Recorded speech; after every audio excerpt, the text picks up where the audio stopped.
So hello everyone and welcome back to my channel. Today we are talking about Noam Chomsky जो कि एक बहुत बड़े linguist हैं एंड एक बहुत इंपॉर्टेंट मेंबर है साइको एनालिटिक क्रिटिसिज्म के. This is a requested video by some of our students जिनका ये कंसर्न था कि नोआम चॉम्स्की से बड़े सारे क्वेश्चंस आते हैं and they are not able to understand कि इनकी कितनी थ्योरीज इंपॉर्टेंट है एंड कैसे कैसे इसको पढ़ना है. So here I am making a video. इस वीडियो को पूरा देखने के बाद आपका कोई ऐसा कॉन्सेप्ट या कोई ऐसा क्वेश्चन नहीं बचेगा जो आपका नोआम चॉम्स्की से पूछा गया है या पूछा जा सकता है. So on that note let's begin.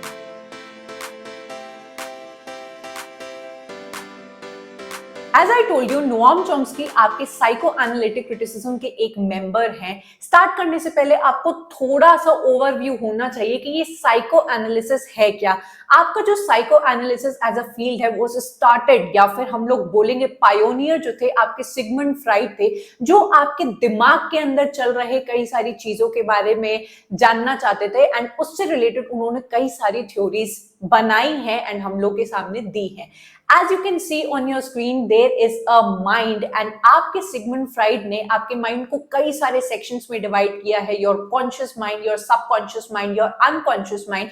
And psycho analytic theory के अंदर बताते हैं कि आपका जो अनकॉन्शियस माइंड है, सबकॉन्शियस माइंड है, वो किस तरीके से रोल प्ले करता है in shaping up your personality and your behaviour, जो हम लोग को डेली लाइफ में रहते time while living your life you are not able to decipher कि किस तरीके से आपका सबकॉन्शियस एंड अनकॉन्शियस माइंड एक बहुत बड़ा रोल प्ले कर रहा है इन योर पर्सनालिटी और इन योर बिहेवियर. अगर हम लोग स्पेसिफिकली बात करें तो psycho analysis is both a theory and a therapy. आपके कई सारे पर्सनालिटी ट्रेट्स को डेसिफर करने में साइको एनालिसिस की थ्योरी काम आती है एंड देन आपकी ये जो थेरेपी है वो भी आपकी काम आती है. ज्यादा हम लोग इसके डीप में अभी नहीं जाएंगे because we have to deal about Noam Chomsky. We'll straight on jump on to his theories. Noam Chomsky के बारे में अगर हम लोग बात करें तो ये एक बहुत ही famous American philosopher and linguist है जो आपकी major of the theories provide करते हैं ऑन लैंग्वेज लर्निंग. बेसिकली ये लैंग्वेज के बारे में बोलते हैं कि आपकी लैंग्वेज लर्निंग एक इननेट कैपेबिलिटी होती है एक इंसान के अंदर जो वो जन्मजात से सीख के आता है. If you people are taking my classes of teaching aptitude, then वहां पे हम लोग ने इस टॉपिक के बारे में ऑलरेडी बात की है कि आपके एक साइड पे होते हैं आपके बिहेवियरिस्ट, दूसरी टाइप के होते हैं आपके नेटिविस्ट. आपके जो बिहेवियरिस्ट होते हैं वो ये बिलीव करते हैं कि लैंग्वेज को आप अपने अकॉर्डिंग, अपने इन्वायरमेंट के अकॉर्डिंग ही सीख सकते हो, ड्रिल करके, प्रैक्टिस करके. वेयरएज आपके जो नेटिविस्ट होते हैं उनका ये मानना होता है कि लैंग्वेज को सीखना हमारे अंदर की एक आवाज होती है या फिर हमारे अंदर एक डिवाइस होता है, एक इननेट कैपेबिलिटी होती है जो जन्मजात हर एक इंसान को मिली होती है. उसको इन्वायरमेंट से आपको नहीं सीखना पड़ता है. आप ऑटोमेटिकली जिस भाषा में पैदा होते हो, जिस भाषा के लोगों के साथ पैदा होते हो, आप ऑटोमेटिकली उसको सीखने लगते हो. ये जो आपका कॉन्सेप्ट है where your behaviourist versus nativist वाला कॉन्सेप्ट है, साइकोलॉजी में, लैंग्वेज लर्निंग में बहुत ज्यादा चलता है. आपको ज्यादा इसके डीप में नहीं जाना है, बट यू मस्ट नो कि आपके जितने भी बिहेवियरिस्ट थे, जैसे पावलोव हैं, स्किनर है, हम लोग ने पेपर 1 में टीचिंग एप्टीट्यूड में इनको पढ़ा है. अगर आपने नहीं देखी है तो जरूर से जाकर उन क्लासेस को देखिए. इनका आपका बेसिकली मानना था कि आपकी जो लैंग्वेज होती है वो आप ड्रिल्स के जरिए, मेमोराइजेशन के जरिए एंड डायलॉग्स के जरिए बेसिकली लोगों से बात कर करके सीखते हो. वेयरएज नेटिविस्ट का मानना है कि आपका ये जो ब्रेन होता है, ब्रेन के अंदर एक छोटी सी डिवाइस होती है जिसके बारे में आप लोग आगे बात करने वाले हैं. उसके जरिए कोई भी इंसान, कोई भी बच्चा आपकी उस लैंग्वेज को सीख सकता है जन्मजात से. तो इसी बात से हम लोग इनकी थ्योरीज को स्टार्ट करेंगे और देखेंगे कि हम लोग को क्या क्या थ्योरीज एग्जाम के पॉइंट ऑफ व्यू से इंपॉर्टेंट है. नोआम चॉम्स्की सबसे पहले तो अपनी ground breaking theory, generative grammar की थ्योरी के लिए जाने जाते हैं. बेसिकली हम लोग जब नोआम चॉम्स्की को बेटा पढ़ते हैं तो इनका नाम आप लोग साइको एनालिटिक थ्योरी के अंदर या साइको एनालिटिक क्रिटिसिज्म के अंदर देखेंगे. हालांकि इनकी साइको एनालिसिस के अंदर थ्योरी ज्यादा नहीं देखने को मिलेगी. मोस्ट ऑफ द जो इनकी थ्योरीज आपको देखने को मिलेगी वो लिंग्विस्टिक्स एंड लैंग्वेज से रिलेटेड है.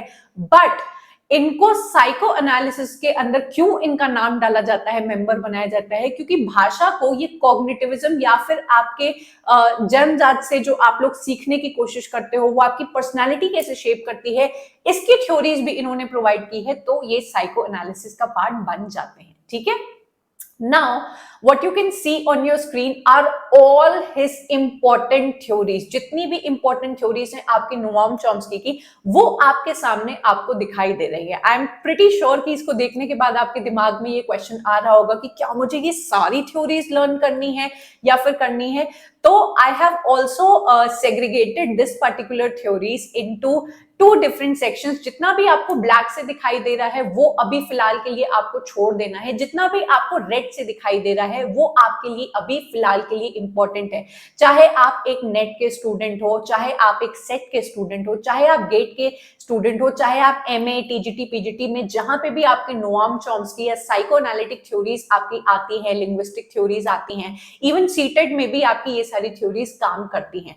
तो when I will be soon uploading या bringing for you my full course on literary theories, जहां पे हम लोग ये सारी थ्योरीज को देखेंगे, बट फॉर नाउ जितना भी आपको रेड में दिखाई दे रहा है वो हम लोग आज के इस वीडियो में डील करने वाले हैं, and this is going to be pretty sufficient for all of these exams.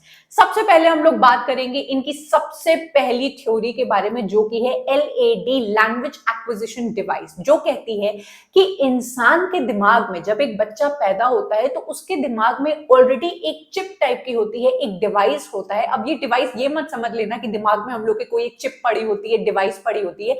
इनके हिसाब से ये एक इनविजिबल डिवाइस होती है जो हर ह्यूमन के दिमाग में होती है। ये इन्नेट क्षमता हम लोग के अंदर होती है जो लैंग्वेज सीखने में हमारी मदद करती है। एक बच्चा जब किसी पर्टिकुलर लैंग्वेज में, एक एनवायरनमेंट में पैदा होता है, आपके नोआम चॉम्स्की के अकॉर्डिंग ऑटोमेटिकली वो उस पर्टिकुलर लैंग्वेज के रूल्स, स्ट्रक्चर एंड उस लैंग्वेज को बोलने लगता है। उसको ज्यादा सिखाने की जरूरत नहीं पड़ती है। हर बच्चे को सिखाया तो जाता ही है जिससे वो पूरी लैंग्वेज को अच्छी तरीके से सीखता है, लेकिन उसके अंदर ग्रास्प करने की उस लैंग्वेज को क्षमता ऑलरेडी प्रेजेंट होती है, एंड ये है इनकी पहली theory. Let's take a look. Chomsky proposed the concept of language acquisition device, a hypothetical cognitive module that enables children to acquire language rapidly and effortlessly. The LAD is considered a part of innate human language faculty. आपका ये जो LAD है, language acquisition device है, आप लोग छोटे छोटे बच्चों को देखते होंगे कि वो ऑटोमेटिकली मम या मम्मी पानी दे दो, ये छोटे छोटे सेंटेंसेस वो लोग फ्रेम करने लगते हैं, उनको सिखाया नहीं जाता है तब भी। तो ये आपके नोआम चॉम्स्की कहते हैं कि हर एक नवजात शिशु के अंदर, हर ह्यूमन के अंदर ये डिवाइस उनके दिमाग में ऑलरेडी फिट होता है, जो मदद करता है उनकी किसी भी भाषा को सीखने में। ठीक है, देन इनका ये जो सेकंड कॉन्सेप्ट आता है बेटा, वो है इनका यूनिवर्सल ग्रामर का कॉन्सेप्ट। यूनिवर्सल को अगर हम लोग बात करेंगे, यूनिवर्सल का मतलब क्या होता है, जो हर इंसान के लिए कॉमन होता है।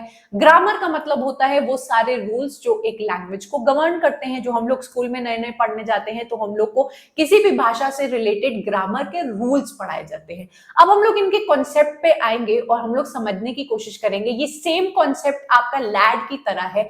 जिस तरीके से लैंग्वेज एक्विजिशन डिवाइस होती है एक इंसान के अंदर, नोआम चॉम्स्की के अकॉर्डिंग आपके दिमाग के अंदर यूनिवर्सल ग्रामर की भी एक डिवाइस होती है। कहने का मतलब कि आप जिस पर्टिकुलर लैंग्वेज में पैदा होते हो, आपकी जो मदर टंग होती है, उसके रूल्स आपके दिमाग में ऑलरेडी फिट होते हैं। आपको समझने की जरूरत नहीं पड़ती है। आप कभी भी किसी बच्चे को ये बोलते हुए नहीं देखेंगे कि दे दो पानी, वो ऑटोमेटिकली पानी दे दो बोलता है। मतलब कि उसको अपनी लैंग्वेज के ग्रामेटिकल रूल्स ऑटोमेटिकली क्लियर होते हैं एंड वो उसको बोलने लगता है। भले वो टूटी भाषा में बोलेगा लेकिन ग्रामेटिकली वो करेक्ट बोलेगा। एंड ये एक्सपेरिमेंट किया है आपके नोआम चॉम्स्की ने, जिसके अकॉर्डिंग ये यूनिवर्सल ग्रामर का कॉन्सेप्ट लेके आते हैं। ठीक है, so Chomsky introduced the concept of universal grammar, which suggests that humans are born with innate linguistic knowledge or language faculty. He argued that universal grammatical principles and structures that underlie all human languages. दुनिया में जितनी भी भाषा है उसमें से आपके कुछ स्ट्रक्चर्स, कुछ रूल्स हर भाषा में यूनिवर्सल होते हैं एंड वो किसी को सिखाने नहीं पड़ते हैं, वो आप ऑटोमेटिकली सीख जाते हो. According to Chomsky, the innate knowledge helps children acquire language rapidly and effortlessly. हम लोग जिसे कहते हैं ना कि बचपन में कोई भी बच्चा जो होता है वो जल्दी जल्दी लैंग्वेज को सीख जाता है, बिकॉज आपके चॉम्स्की के अकॉर्डिंग उनके दिमाग में ऑलरेडी उस भाषा को सीखने के जो यूनिवर्सल रूल्स होते हैं, जो कॉमन रूल्स होते हैं, वो उसके दिमाग में फिट होते हैं. ठीक है, आगे बढ़ेंगे एंड हम लोग इसके बारे में थोड़ा सा और जानने की कोशिश करेंगे. सो एज आई सेड, आपका यूनिवर्सल ग्रामर चॉम्स्की के अकॉर्डिंग एक बिल्ट इन लैंग्वेज ब्लूप्रिंट होता है जो हमारे दिमाग में फिट होता है. यूनिवर्सल ग्रामर प्रोवाइड करता है हम लोग को with set of basic rules and structures that are common to all languages. जैसे कि I would like to give you a very good example. For that I would इसको थोड़ा सा हम लोग ऊपर कर देंगे. आपका अगर हम लोग इंग्लिश में बोलते हैं तो हम लोग बोलते हैं thank you very very much.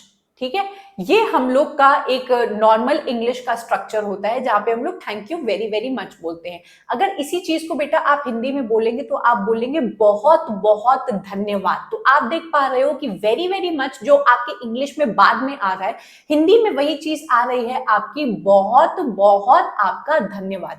Same अगर हम लोग कॉमन स्ट्रक्चर के बारे में बात करेंगे तो अगर आप लेटिन अमेरिकन में या फिर हमारी स्पेनिश लैंग्वेज में बात करेंगे तो वहां पे बोला जाता है मुंचास ग्रासियास, जिसका मतलब होता है बहुत बहुत धन्यवाद. तो आप देख पा रहे हैं कि हमारे दुनिया में कुछ ऐसी लैंग्वेजेस होती है एंड कई सारी हमारी लैंग्वेजेस होती हैं जिनका ग्रामेटिकल स्ट्रक्चर जो होता है वो सेम होता है, जिसकी वजह से उनको सीखना बहुत ही ज्यादा आपके लिए ऐसा मतलब आसान हो जाता है. जिस तरीके से हम लोग ने इंग्लिश में बोला thank you very very much, Hindi में आप लोग बोलते हो बहुत बहुत धन्यवाद. सेम हिंदी की तरह ही आपका ग्रामेटिकल स्ट्रक्चर होता है लेटिन अमेरिकन का, जहां पे आप बोलते हो मुचास ग्रासियास. ठीक है, तो ये सेम चीज आपके नॉर्म्स की आपके चॉम्स की बात करने की कोशिश करते हैं कि आपकी हर पर्टिकुलर लैंग्वेज का एक सब्जेक्ट वर्ब ऑब्जेक्ट का कॉन्सेप्ट होता है जो कई सारी लैंग्वेजेस में आपका कॉमन होता है. ठीक है, इसी बात से हम लोग आगे चलेंगे और हम लोग अपने थर्ड कॉन्सेप्ट को पढ़ने की कोशिश करेंगे. इनका जो थर्ड कॉन्सेप्ट है ये इनका सबसे ज्यादा फेमस थ्योरी है और इससे आपके कई सारे क्वेश्चंस भी आते हैं, which is known as transformational generative grammar. हम लोग ने यूनिवर्सल ग्रामर के बारे में तो पढ़ लिया, जिसके अंदर हम लोग ने देखा कि कुछ यूनिवर्सल रूल्स होते हैं which is innate to all the human beings. हमारे अंदर हर लैंग्वेज को समझने के जो कॉमन उनकी रूल्स होते हैं, स्ट्रक्चर होते हैं, वो हमारे दिमाग में फिट होते हैं. ये जो नया कॉन्सेप्ट है ट्रांसफॉर्मेशनल जनरेटिव ग्रामर, ये क्या है?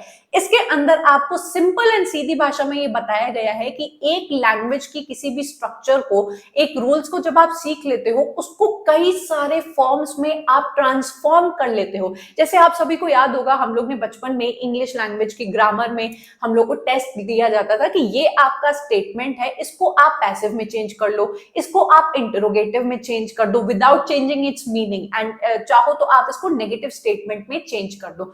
तो ये होता है एक भाषा को ट्रांसफॉर्म करने का तरीका विदाउट चेंजिंग इट्स मीनिंग. आइए हम लोग थोड़ा सा पढ़ेंगे और समझेंगे. आपके चॉम्स्की की ये जो आपकी जो इन्फ्लुएंशियल थ्योरी है, इसको कहते हैं ट्रांसफॉर्मेशनल जनरेटिव ग्रामर. इसके जरिए इन्होंने बताने की कोशिश की है कि human language is governed bye a set of underlying syntactic rules और स्ट्रक्चर. हर भाषा, आपकी जितनी भी दुनिया में भाषा है, उन सबका अपना अपना एक ग्रामेटिकल स्ट्रक्चर होता है एंड उस हर लैंग्वेज के अपने अपने रूल्स होते हैं. ये जो आपके रूल्स होते हैं, आपके डीप स्ट्रक्चर और आपके सरफेस स्ट्रक्चर में क्या किए जाते हैं? ट्रांसफॉर्म किए जा सकते हैं. ये जो इनकी थ्योरी है बेटा, इन्होंने रेवोल्यूशनराइज किया था आपके सिंटैक्स एंड रूल्स को जो आपके लिंग्विस्टिक्स में आते हैं. ठीक है, आगे हम लोग बढ़ेंगे, थोड़ा सा और जानने की कोशिश करेंगे ट्रांसफॉर्मेशनल जनरेटिव ग्रामर को, जो आपके बोलने की कोशिश करती है कि आपके जो रूल्स होते हैं, स्ट्रक्चर्स होते हैं, जनरेट डिफरेंट सेंटेंसेस. मतलब कि आपके एक सेट ऑफ रूल्स कई सारे चीजों को, कई सारे अलग अलग आपके सेंटेंसेस को जन्म दे सकती है. ठीक है। जैसे कि आपका यहाँ पे एक एग्जाम्पल दिया हुआ है, the cat chased the mouse, ये आपका एक नॉर्मल स्टेटमेंट है। आप इसी स्टेटमेंट को अगर एनालाइज करने की कोशिश करेंगे तो आपके एक नॉर्मल स्टेटमेंट के सबसे पहले तो कई सारे टुकड़े बन जाएंगे। जैसे कि the cat chased the mouse को अगर मैं देखने की कोशिश करूं तो सबसे पहले आपका ये वाला द बन जाता है आपका डिटरमाइनर, जो डिटरमाइन कर रहा है कि हम लोग इसी पर्टिकुलर कैट के बारे में बात कर रहे हैं। कैट आपका यहाँ पे बन जाता है आपका सब्जेक्ट। देन अगर हम लोग चेस्ट के बारे में बात करें तो ये आपका बन जा रहा है वर्ब, वर्ब मतलब कि हमारी क्रिया। देन जो दूसरा द हमारे सामने आ रहा है ये हमारा बन जा रहा है आपका आर्टिकल। और माउस के बारे में अगर हम लोग बात करें तो ये है हम लोग का object. Very easily you are able to see कि हमारे एक नॉर्मल सेंटेंसेस के कई सारे टुकड़े हम लोग ने बना दिए, कई सारे पार्ट्स में इसको डिवाइड कर लिया। Now comes the part of your transformation. इस नॉर्मल सेंटेंस को आप किन किन फॉर्म्स में ट्रांसफॉर्म कर सकते हो, जो कि है आपके सामने। The cat chased the mouse, ये अगर आपका नॉर्मल स्टेटमेंट है तो इसको मैं एक क्वेश्चन के ट्रांसफॉर्मेशन में भी चेंज कर सकती हूँ, which is did the cat chase the mouse question mark. आपका यही सेंटेंस एक इंटरोगेटिव स्टेटमेंट बन जाता है। देन अगर मैं इसको पैसिव ट्रांसफॉर्मेशन में करने की कोशिश करूं तो आपका ये स्टेटमेंट बन जाएगा the mouse was chased by the cat. Meaning वही है आपका बस कहने का तरीका बदल चुका है। देन आपका निगेशन स्टेटमेंट में बात करने की कोशिश करेंगे तो यहां पे आप लोग नॉट ऐड कर देंगे, which will be known as the cat did not chase the mouse. आपने देखा अपनी आंखों के सामने कि एक स्टेटमेंट को हम लोग ने 3 स्टेटमेंट्स में बदल दिया है, एंड इसको और कई सारे स्टेटमेंट्स में आप और क्रिएट कर सकते हो। This particular quality of a particular language according to Chomsky is known as transformational generative grammar, जहां पे एक सेंटेंस के कई सारे रूल्स को आप यूज करके, कई सारे ऑपरेशंस को उसमें ऐड करके उसको ट्रांसफॉर्म कर सकते हो एंड कई सारे वेरिएंट्स उसके जेनरेट कर सकते हो। आई होप आपको ये टर्म बहुत अच्छी तरीके से समझ में आ गया होगा। तो अगर हम लोग इसको थोड़ा सा समराइज करें तो सीधी सी बात आपकी निकल के आती है कि ट्रांसफॉर्मेशंस जो हम लोग ने अभी देखे वो हम लोग को शो करते हैं कि सर्टेन रूल्स एंड ऑपरेशंस अगर आप एक ही स्ट्रक्चर ऑफ लैंग्वेज में लगाओगे तो आपके कई सारे स्ट्रक्चर्स एंड मीनिंगफुल सेंटेंसेस निकल के आ सकते हैं, और इसी को ही हम लोग कहते हैं एक लैंग्वेज को जेनरेट करना। अगर आप लोग ध्यान से इस चीज को देखोगे तो ये चीज आपके मैथमेटिक्स में भी आती है, जहां पे एक पर्टिकुलर फॉर्मूला, परसेंटेज का एक पर्टिकुलर फॉर्मूला आप कई सारी जगहों पे यूज कर सकते हो डिफरेंट आंसर्स को निकालने में। आप सब लोग पेपर 1 पढ़ते होगे तो आप लोग देखते होगे कि मैथ्स का आपका परसेंटेज का सेक्शन अलग है, या फिर हम लोग एसआई सिंपल इंटरेस्ट, या फिर हम लोग प्रॉफिट एंड लॉस वाला कॉन्सेप्ट मैथ्स में भी लगाते हैं। देन सेम वही कॉन्सेप्ट्स आप लोग डीआई में भी लगाते हो और उससे कई सारे क्वेश्चंस को आप लोग सॉल्व कर लेते हो। तो आपका ये क्वेश्चन भी आपके एग्जाम में पूछा गया है कि वो कौन सी टेक्निक्स है या वो कौन से फीचर्स है जो आपके नोआम चॉम्स्की मैथ्स से लेकर आते हैं। तो वो है आपका ट्रांसफॉर्म करने का तरीका किसी भी चीज को, और उससे नए नई चीजों को जेनरेट करने का तरीका। ठीक है, आगे बढ़ेंगे और हम लोग देखेंगे आपका जो ट्रांसफॉर्मेशनल जेनरेटिव ग्रामर वाला कॉन्सेप्ट है बात करता है 2 और कॉन्सेप्ट्स के बारे में, which is known as deep structure and surface structure, which is same thing कि आप एक एग्जिस्टिंग स्टेटमेंट से कई सारे और मीनिंग्स जेनरेट कर सकते हो। जैसे कि सरफेस स्ट्रक्चर का मतलब हुआ, सरफेस के बारे में जब हम लोग बात करते हैं तो बोलते हैं बिल्कुल ऊपर की बात, जो बिल्कुल तल पे आपकी बात हो रही है। It refers to a sentence as it is. आपका एक सेंटेंस जैसे है आप उसको वैसा ही मीनिंग उसका निकालते हो। जैसे कि visiting doctors can be a nuisance. आपका visiting doctors can be a nuisance मतलब डॉक्टर के पास जाना एक बहुत बड़ी सिरदर्दी है, एक बहुत बड़ी बकवास चीज है। लेकिन अगर आप इसी चीज के अगर डेप्थ में चले जाओ तो इसके कई सारे मतलब निकल सकते हैं। जैसे कि it refers to the deep meaning of a sentence. We visit doctors, it can be a nuisance मतलब हम लोग डॉक्टर्स के पास जाते हैं। डॉक्टर्स के पास जाना एक बड़ा ही बकवास काम है, एक बहुत ही बेकार काम है। या फिर इसका ये भी मतलब निकल सकता है कि डॉक्टर हम लोग के पास आते हैं, doctors visit us, they can be a nuisance. हमारे घर में डॉक्टर्स आते हैं हम लोग को देखने, तो ये बड़ा ही बेकार काम है। आपने देखा कि एक ही सेंटेंस के आपने सरफेस मीनिंग को भी देखा, उसके डीप मीनिंग को भी देखा, और इसी को हम लोग कहते हैं deep structure and surface structure. और इसी के साथ हम लोग का ये वाला कॉन्सेप्ट भी खत्म होता है। Now we are going to jump on to his very very famous concept of competence and performance. Okay, competence बहुत ही सिंपल है, जो आपका बात करने की कोशिश करता है आपके किसी भी लैंग्वेज के रूल्स के बारे में। Again these rules are innate और दीज आर लर्नड। ठीक है, इस चीज को आप लोग याद रखना। आपका कॉम्पिटेंस सिंगल चीज जो बात करती है, सिंपली बात करता है, is a persons knowledge of his language. आपको अपने लैंग्वेज के बारे में, किसी भी भाषा के बारे में, चाहे हिंदी हो, चाहे इंग्लिश हो, चाहे किसी और भाषा को आप सीख रहे हो, उसके बारे में जो लैंग्वेज, उसके बारे में जो नॉलेज होती है, अगर आपको है तो आप एक लैंग्वेज में कंपीटेंट कहलाते हो। कहने का मतलब, I will give you a very real life example. आप जब कभी किसी जॉब में, स्पेसिफिकली आप टीचिंग जॉब के लिए अगर जाते हो, या फिर किसी भी जॉब के लिए जाते हो, तो आपसे फॉर्म भराया जाता है, या फिर आप लोग अपनी सीवी में लिखते हो कि मैं इस लैंग्वेजेस में कंपीटेंट हूं।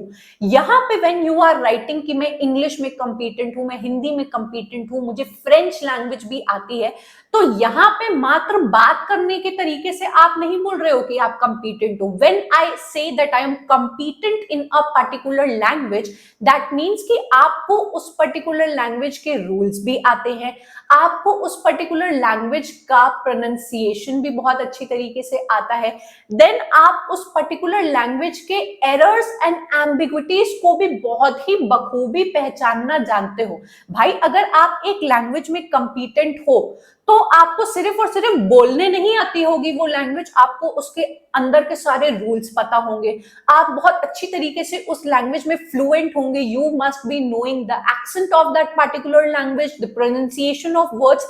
अलोंग विद दैट, अगर आपके सामने कोई उस लैंग्वेज में गलत बात कर रहा है, तो आप तुरंत से उसकी एरर्स को पकड़ लोगे।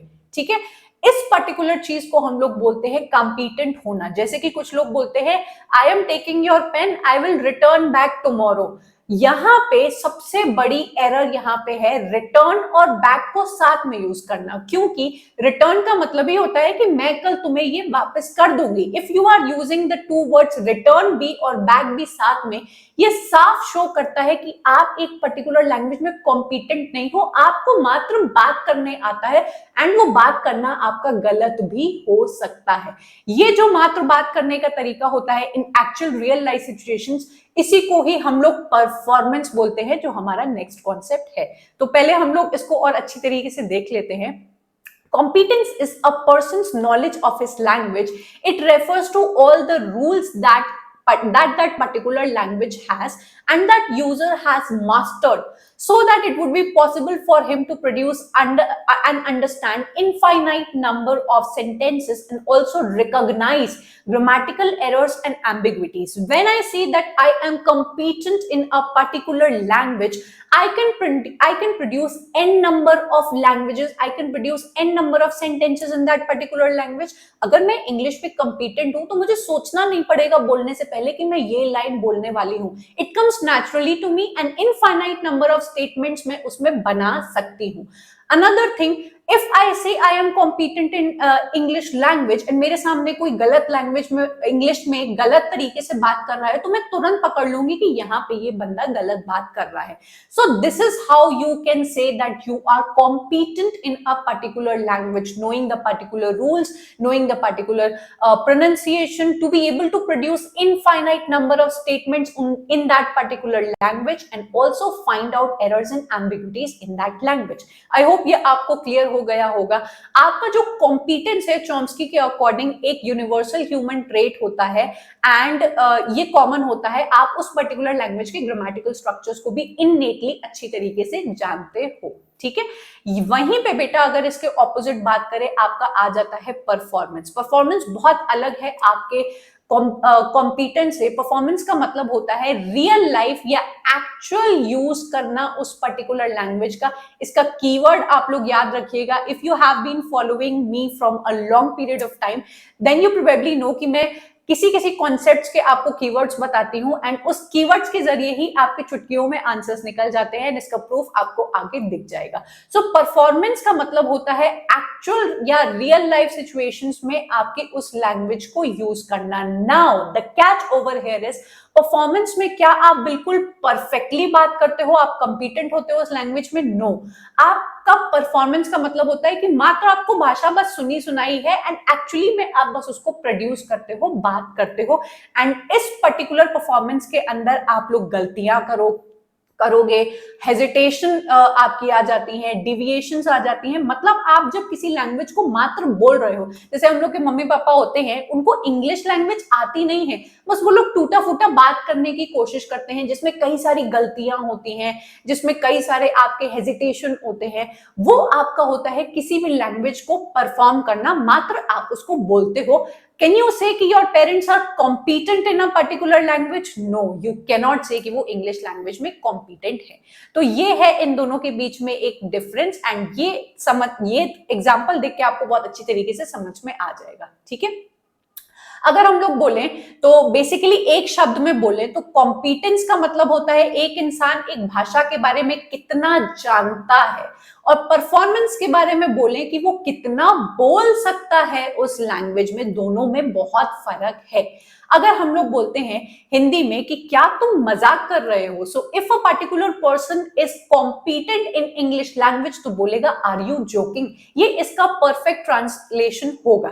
लेकिन अगर उसको परफॉर्मेंस मात्र उसको टूटी फूटी भाषा आती है तो वो बोलेगा आर यू कॉमेडी मी। ये एक बड़ा मीम था जो चला था, I thought this is going to be a very perfect example समझाने के लिए कि कॉम्पिटेंस और हमारे परफॉर्मेंस में कितना डिफरेंस है। अब यहाँ पे आपका जो कॉम्पिटेंस इन परफॉर्मेंस वाला कॉन्सेप्ट है वो बार बार आपके नेट के एग्जाम में क्वेश्चंस के जरिए पूछा गया है कि आपके फर्डिनेंड दे सोश्योर की भाषा में या उनकी कौन सी थ्योरी से मैच खाता है। तो आपके फर्डिनेंड दे सोश्योर ने सेम कॉन्सेप्ट निकाला है अलग नाम से, जिसको कहते हैं लैंग एंड परोल। लैंग में वो बात करते हैं knowing the set of rules of a particular language, and parole is using that language in an actual situation.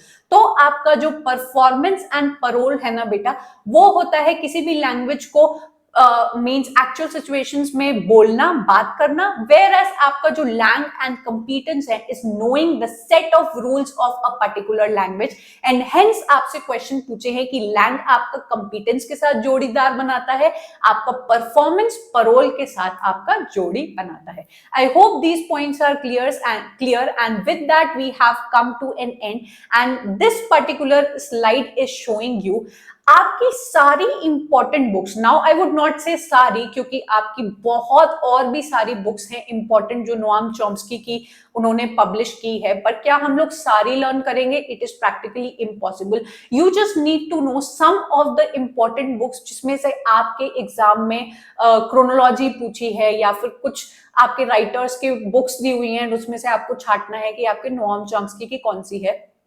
So these are some particular important books that you need to keep in mind when you are reading Noam Chomsky। ठीक है, देखो ये तो possible नहीं है, इतने सारे हमारे राइटर्स होते हैं, उनके सारे वर्क्स को एंड वो भी क्रोनोलॉजी में याद करना ये पॉसिबल नहीं होता है।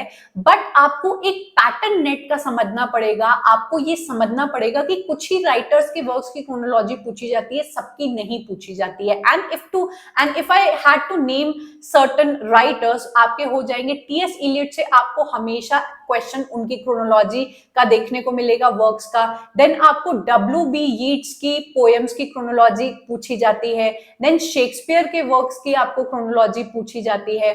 देन आपके ये नोआम चॉम्स्की की कई बार पूछी गई है इनकी वर्क्स की क्रोनोलॉजी। तो ये कुछ राइटर्स हैं, देयर आर मेनी मोर, ये तो कुछ वही है जो अभी मेरे दिमाग में आ रहे हैं। तो इनकी क्रोनोलॉजी स्पेसिफिकली आपको लर्न कर लेनी चाहिए। ठीक है, इसी के साथ हम लोग आ गए हैं अपने क्वेश्चंस पे। नाउ हमारे कॉन्सेप्ट सारे क्लियर हुए हैं या नहीं वो आप जज कर पाओगे क्वेश्चन से। These are not mock test, ये सारे आपके आए हुए पीवाईक्यूज है, स्टैंडर्डाइज्ड क्वेश्चंस हैं। तो इनको लगाओ और जज करो मेरे साथ कि आपको कितना समझ में आया, and have you been successful in knowing all the concepts that are asked in your exam? So let's go. आपका क्वेश्चन नंबर 1 है, Which of the following are true of performance as used in linguistic theory? अब आपको यहाँ पे ना Noam Chomsky का नाम दिया है, ना आपको कुछ बताया है कि ये कॉन्सेप्ट आपका कहाँ से आया है. You have to know for yourself कि परफॉर्मेंस का जो कॉन्सेप्ट है हमारे नोआम चॉम्स्की का है, एंड हम लोग ने पढ़ा है कि परफॉर्मेंस हम लोग का क्या है.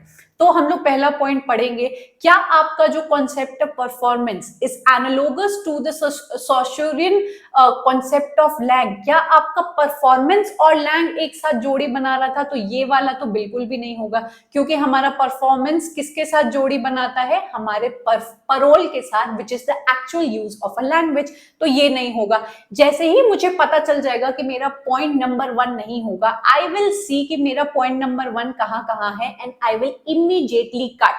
If you are again following me from a long time, you probably know कि ये सही तरीका होता है क्वेश्चंस को डील करने का. जब आप एग्जाम सेंटर में होगे, आप ऑप्शंस के बीच में बहुत ज्यादा कंफ्यूज रहते हो. So when you encounter a moment where you see कि ये वाला पॉइंट तो बिल्कुल भी नहीं होगा, उससे रिलेटेड सारे ऑप्शंस को कट कर दो, एंड यू विल सी कि आपका क्वेश्चन कितनी जल्दी क्रैक हो जाता है. Point number 2, it refers to the specific utterances of individual native speakers in actual situations. Did I use the word actual या real life situations when I was talking about performance? Yes. मेरा second point जरूर होगा, and I will go on and see कि मेरे third में और fourth में दोनों में second है. Now I have to judge from third and fourth point कि मेरा actual answer क्या होगा. Point number 3, it is an innate grammar that suggests humans universal ability to use language. भाई ये कॉन्सेप्ट तो हम लोग ने परफॉर्मेंस के कॉन्सेप्ट में नहीं पढ़ा था, हम लोग ने कंपीटेंस के कॉन्सेप्ट में पढ़ा था कि ये इंसान की रूल्स को जानने की एक इननेट कैपेबिलिटी होती है, जो कि नहीं होगा. And with that I know कि मेरा आंसर फोर्थ होगा, but still I am going to read out for you. It includes hesitations and unfinished structures arising out of psychological difficulties acting upon the speaker. ये same चीज हम लोग ने पढ़ी थी कि परफॉर्मेंस का मतलब सबसे पहले होता है एक्चुअल लाइफ सिचुएशंस में किसी भी लैंग्वेज को बोलना, एंड ये आपके एरर से भरी होती है, एम्बिग्विटी से एंड हेजिटेशन से भरी हुई होती है. सो आई नो मेरा आंसर है second and fourth. Very easy concept, पढ़ने के बाद आपको ये चीजें इजी बन जाती हैं. क्वेश्चन नंबर 2 बेटा, इन Noam चॉम्स्की's definition of grammar, which two features are drawn from mathematics? I already told you कि आपका ये जो कॉन्सेप्ट है इनके ग्रामर वाला, वो मैथमेटिक्स के कौन से 2 फीचर्स से मेल खाता है. क्या आपका कॉम्प्लेक्सिटी वाला कॉन्सेप्ट पढ़ा था हम लोग ने, एब्स्ट्रैक्शन पढ़ा था, ट्रांसफॉर्मेशन पढ़ा था, या जनरेशन पढ़ा था? So we clearly know. एंड अगर ये क्वेश्चन किसी को नहीं भी आता है, उसको बड़ा डाउट लग रहा है, तो इनकी थ्योरीज अगर आपने पढ़ी होंगी तो आपको पता होगा कि भाई लैड वाली थ्योरी हम लोग ने पढ़ी, यूनिवर्सल ग्रामर की थ्योरी पढ़ी, देन हम लोग ने ट्रांसफॉर्मेशन जनरेटिव ग्रामर की थ्योरी पढ़ी, जिसकी वजह से ये दोनों स्टेटमेंट या ये दोनों फीचर्स मेरे बिल्कुल फिट बैठते हैं. And hence this is my answer. This is how you crack the answers very very easily. Question number 3 को हम लोग देखेंगे. आई होप आप लोग को इस टॉपिक और अब नोआम चॉम्स्की के सारे क्वेश्चन से रिलेटेड कॉन्फिडेंट फील हो रहा होगा. अगर हो रहा है then do hit the like button. Who among the following linguists proposed the terms competence in performance? अब आपको ये जज करना है कि competence in performance का जो कॉन्सेप्ट है वो कौन से आपके लिंग्विस्ट ने दिया है. So we know it is Noam Chomsky. Very easy, पढ़ लेने के बाद हर चीज आपकी easy बन जाती है. Question number 4. Arrange the following in the chronological order of publication. This is the question I was talking about कि आपके कुछ ऐसे राइटर्स हैं जिनसे रिपीटेडली बार बार उनके जो वर्क्स हैं उसकी पब्लिकेशन क्रोनोलॉजिकली पूछी गई है. So what you have to do is उन सारे राइटर्स के वर्क्स को आप क्या कर सकते हो, मगअप कर सकते हो. Usually I am never in favour of my students learning और क्रैमिंग डाउन सम कॉन्सेप्ट्स, लेकिन कुछ ऐसी चीजें होती है बेटा वो आपको लर्न ही करनी पड़ती हैं, and this particular question is amongst them. ठीक है, तो आप इसकी क्रोनोलॉजी को लर्न कर सकते हो. देन सेम क्वेश्चन आपसे पूछा गया है, what is the order of publication of the following books of Noam Chomsky. तो 2 टाइम रिपीटेड क्वेश्चन है, एंड मेरा एम इस क्वेश्चन को लाने का यही था, so that you can see कि आपके इस टॉपिक से ऐसी मतलब कितनी फ्रीक्वेंसी है, कितनी बार, कितनी फ्रीक्वेंटली आपसे पब्लिकेशन वाले क्वेश्चंस पूछे गए हैं, सो दैट यू अंडरस्टैंड कि हाँ इस राइटर की पब्लिकेशन वाले क्वेश्चंस को करना जरूरी है. दिस इज हाउ या this is why I ask you people to always stick on to your PYQs, क्योंकि PYQs ही बेटा आपको एग्जैक्टली बताते हैं. I do see a lot of people coming up with mock tests and telling you कि ये net के level के आपके मॉक टेस्ट हैं एंड इनको लगा लो आपको फायदा हो जाएगा. Mock test are made by the normal people. की मैंने अगर खूब सारे मॉक टेस्ट बना लिए and I tell you people कि बहुत अच्छे मैंने मॉक टेस्ट बनाए हैं, इसको लगा लो आपको फायदा हो जाएगा, उससे सिर्फ मेरा फायदा होगा, आप मेरे मॉक टेस्ट खरीदोगे, इससे आपका फायदा नहीं होगा, क्योंकि आप जज ही नहीं कर पाओगे कि एक्चुअली में आपका नेट या फिर सेट जो आपके एग्जाम्स आ रहे हैं वो आपके कौन से टॉपिक से कितने क्वेश्चंस पूछ रहे हैं. चॉइस आपकी है. आप लोग अगर समझदार हो तो PYQ से आप स्टिक करोगे. And this is not to say क्योंकि PYQ से मेरा कोई फायदा नहीं है. PYQs आपको फ्री में मिल जाते हैं, आप उसको जाके खुद से देख सकते हो. This is just a advice that I would like to give my students. Always stick to PYQs, क्योंकि इसके लेवल के PYQs आपको क्वेश्चंस कोई और प्रोवाइड नहीं कर सकता है. ठीक है. Question number 6. In which of the following paired terms the relationship between active and passive forms of sentence can be established? A very very good question. अगर आपने बहुत अच्छी तरीके से कॉन्सेप्ट्स को समझा है तभी आप ये क्वेश्चन निकाल पाओगे, अदरवाइज आपका ये क्वेश्चन नहीं निकलने वाला है.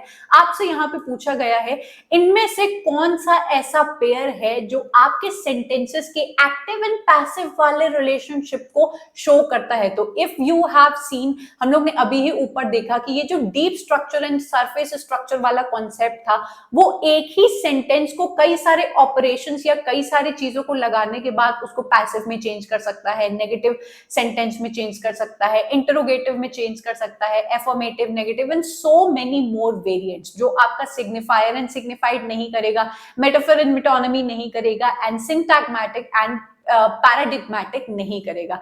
Now there is a small homework for you, या फिर आपके लिए एक क्वेश्चन है. आप सब लोग को नीचे कमेंट करके बताना है कि सिग्निफायर और सिग्निफाइड किसका कॉन्सेप्ट है, मेटाफर एंड मेटोनिमी किसका कॉन्सेप्ट है एंड सिंटैग्मेटिक एंड पैराडिग्मेटिक किसका कॉन्सेप्ट है. I will be very happy to know अगर आप लोग इसका सही आंसर नीचे देते हो. सो इस पर्टिकुलर क्वेश्चन का आंसर है deep structure and surface structure. चलेंगे हम लोग अपने 7th क्वेश्चन के towards and you can clearly see कि आपके नोआम चॉम्स्की से कितने सारे क्वेश्चंस बने हैं जो आपके आज के इस वीडियो के बाद पूरी तरीके से क्लियर हो जाने वाले हैं. What term used by Ferdinand de Saussure corresponds to Noam Chomsky's performance. आपसे पूछा गया है कि आपके Ferdinand de Saussure का कौन सा ऐसा टर्म है जो नोआम चॉम्स्की के परफॉर्मेंस के साथ मैच करता है. सो P से परफॉर्मेंस, P से परोल आपका कॉन्सेप्ट है जो हम लोग ने पढ़ा था. ये आप लोग चाहो तो लर्न कर सकते हो. आपका परफॉर्मेंस एंड परोल साथ में एक आपकी जोड़ी बनाते हैं, देन हमारा कॉम्पिटेंस एंड लैंग एक जोड़ी बनाते हैं. ठीक है. चलेंगे हम लोग अपने 8th क्वेश्चन को देखेंगे. Why is universal grammar so called? अब आपसे सिर्फ और सिर्फ कॉन्सेप्ट नहीं पूछा है, you have to read the following sentences and you will have to tell कि यूनिवर्सल ग्रामर के बारे में आपने क्या समझा और कितना समझा. It is a set of basic grammatical principles universally followed and easily recognized by people, या फिर it is a set of basic grammatical principles assumed to be fundamental to all natural languages. Then it is a set of advanced grammatical principles assumed to be fundamental to all natural languages. Okay, आप सोच रहे होंगे कि दोनों में difference क्या है. यहाँ पे बेसिक ग्रामेटिकल प्रिंसिपल्स बोला है, यहाँ पे एडवांस्ड बोला है, तो आप लोग को जज करके बताना है कि दोनों में से कौन सा है. 4th पॉइंट को देखेंगे. It is a set of universally respected practices that have come in time to be known as grammar. भाई respected वाला कॉन्सेप्ट तो आपका बिल्कुल भी नहीं होगा. आपका इन दोनों में से ही कोई एक बन सकता है. क्या आपका बेसिक ग्रामेटिकल प्रिंसिपल्स जो आपके फंडामेंटल है, फंडामेंटल कॉमन है सबके लिए, वो है यूनिवर्सल ग्रामर, या फिर आपकी एडवांस्ड ग्रामेटिकल प्रैक्टिसेस? सो आपका आंसर बन जाता है बेसिक ग्रामेटिकल प्रिंसिपल्स जो आपकी हर लैंग्वेज में कॉमन है, फंडामेंटल है. This becomes your answer of universal grammar. I hope ये आपको क्लियर होगा। चलेंगे हम लोग अपने नेक्स्ट क्वेश्चन की तरफ, and this is a very good question, जहां पे आपसे पूछा है कि लैंग एंड परोल आपका किसका टर्म है। The same question that I asked you people. Competence and performance किसका टर्म है। आइकॉनिक एंड इंडेक्सिकल आपका किसका टर्म है। देन रीडरली एंड राइटरली किसका टर्म है। So here is your answer, but उस क्वेश्चन का भी आपको आंसर बताना है जिसमें पैराडिग्मेटिक सिंटैग्मेटिक भी आपका है। आपका ये पॉइंट नंबर सेकंड आपका आंसर बन जाता है, ठीक है। So I hope this is clear. चलेंगे हम लोग अपने क्वेश्चन नंबर 10 के towards and C. All except one of the following scholars has come up with models which aim to characterize world Englishes within one conceptual set. Identify the lone exception. Question आपका बड़ा ही अच्छा है। बोला है आपसे कि यहाँ पे बहुत सारे राइटर्स ने वर्ल्ड इंग्लिशेस के ऊपर अपना अपना मॉडल प्रेजेंट किया है। कौन सा ऐसा इसमें से एक राइटर है, एक लिंग्विस्ट है, जिसने वर्ल्ड इंग्लिशेस के ऊपर अपना कोई भी मॉडल प्रेजेंट नहीं किया है। अगर आपने मेरी चैनल को फॉलो किया है तो आपने जरूर से देखा होगा कि ब्रज बी कचरू का हम लोग ने वर्ल्ड इंग्लिशेस वाला मॉडल जरूर से देखा है, तो ये तो आपके पक्का नहीं है। आपका आंसर है नोआम चॉम्स्की। एंड इसी क्वेश्चन के जरिए आपको ये भी पता लगता है कि टॉम मैकआर्थर, मैनफ्रेड गॉर्लार्ड एंड हमारे ब्रज बी कचरू ने वर्ल्ड इंग्लिशेस के ऊपर कहीं ना कहीं आपके मॉडल्स बनाए हैं। And Noam Chomsky is that only person who is that exception.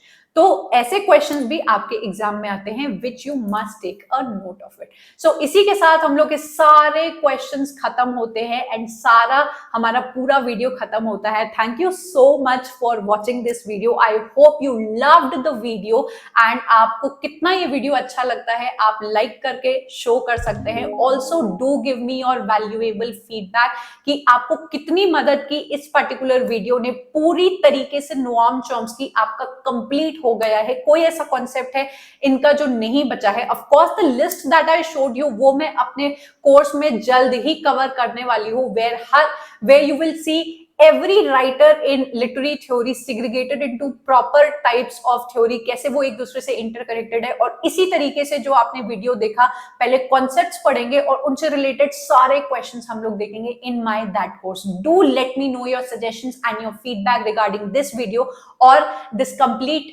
channel in general. Subscribe to my channel if you want to study in this to the point manner and in a very interesting manner, and comment down below. Do not forget to comment down, because this is the only way I come to know what do you feel about this channel and these videos in general. So until then, bye and take care. I'm going to meet you up next in yet another wonderful video. Also, you can go on and join my Telegram channel, where you can find direct links and instant notifications to all of my videos, be it paper 1 or paper 2, and वहां पे आप interaction कर सकते हो बाकी student से, अपनी problems discuss कर सकते हो। I also keep posting a lot of important and interesting things, so you are welcome to join my Telegram channel. Up till then, bye and take care. Meet you up next in yet another video. Bye.